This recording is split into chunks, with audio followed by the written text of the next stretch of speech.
ये बताया कि धर्म के आधार पर, तो इस धर्म के आधार वाली चीज को आप मैंने क्लैरिफाई भी कर दिया।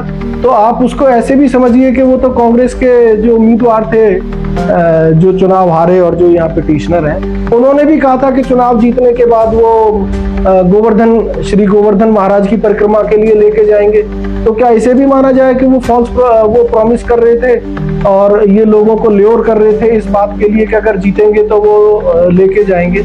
तो इसी जैसे वो कहना कोई गलत नहीं है, ऐसे ही गौरव गौतम का किसी धार्मिक आयोजन में जाना, एज ए डिवोटी उसमें पार्टिसिपेट करना कोई गलत नहीं। दलाल द्वारा जो हाईकोर्ट में गौरव गौतम और करण दलाल के बीच में जो केस चला हुआ है, पिटीशन डाली गई है, कल उसमें फैसला जो सुरक्षित रखा गया है उसमें सुनवाई है, क्या कहूँ? मैं आप और आपके चैनल और आपके दर्शकों को सबको एक चीज मैं क्लियर कर दूं, इसके लिए बड़ा हाइप जो है ना सोशल मीडिया और इस तरीके के कुछ यूट्यूबर और उन्होंने सब बना दिया है। एज सच आप समझो कोई ये बहुत बड़ी चीज नहीं होने वाली। एक पिटीशन के ऊपर लीगल ऑब्जेक्शन हमने लिए, मतलब गौरव गौतम एंड उनकी तरफ से फाइल किए गए हैं कि ये केस इनका जो है इस प्रेजेंट फॉर्म में मेंटेनेबल नहीं है।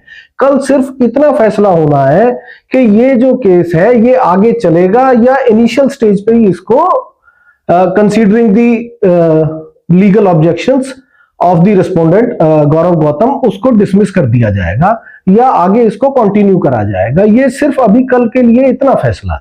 सोशल मीडिया पर भ्रांतियां फैली हुई है कि कल फैसला हो जाएगा। नहीं नहीं नहीं नहीं नहीं, वो उनकी नासमझी कहो और या कहें कि उनकी मेंटल बैंक्रप्सी है, क्योंकि मैंने देखा कुछ उसमें चैनल्स में, क्योंकि जो खुद पिटिशनर हैं जो हारे चुनाव, करण दलाल, वो तो एडवोकेट है, पीछे तक पलवल बार एसोसिएशन कोर्ट के मेंबर थे, शायद अभी भी हैं। तो अब वो क्यों ऐसा बोल रहे हैं, उनको तो पता है कि ये सब ऐसा, ये सच्चाई से दूर है।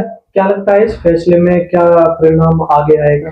देखिए, इस तरीके की लिटिगेशन को लीगल लैंग्वेज में ना लग्जरी लिटिगेशन कहते हैं, फैंसी लिटिगेशन।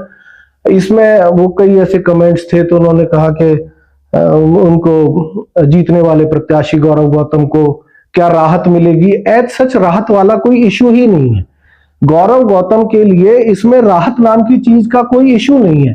वो इश्यू इसलिए नहीं है क्योंकि गौरव गौतम को इस लिटिगेशन से कोई फर्क ही नहीं पड़ना, उनको कोई नुकसान ही नहीं है, उनके स्टेटस पे कोई रत्ती भर भी फर्क नहीं पड़ना। तो जब कोई फर्क ही नहीं पड़ना गौरव गौतम को, तो राहत की सवाल ही पैदा नहीं होता।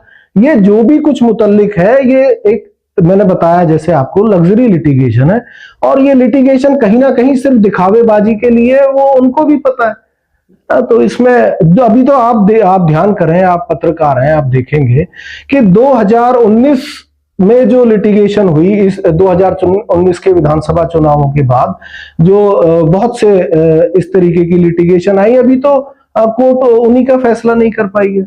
देखिए, आप एक ये ना अभी क्योंकि सब जुडिस है मसला, तो मैं बीइंग एन एडवोकेट मैं अभी उन चीजों को डिस्क्लोज नहीं करना चाहूंगा, लेकिन आप नटशेल में इतना समझ लीजिए कि एज सच कोई वायोलेशन हुआ ही नहीं है।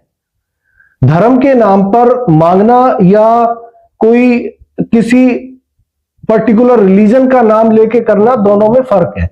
किसी धार्मिक सभा में जाना को आप नहीं कह सकते कि धर्म के आधार पर वोट मांगे गए। उन्होंने कोई मतलब किसी रिलीजन को नेम नहीं करा, कोई हिंदू मुस्लिम नहीं कहा, कोई हिंदू ईसाई नहीं कहा, तो एज सच कोई वायलेशन हुआ ही नहीं है। ये एक फ्रिवलेस लिटिगेशन है, फैंसी लिटिगेशन है, जिसका कोई सच्चाई से लेना देना नहीं है।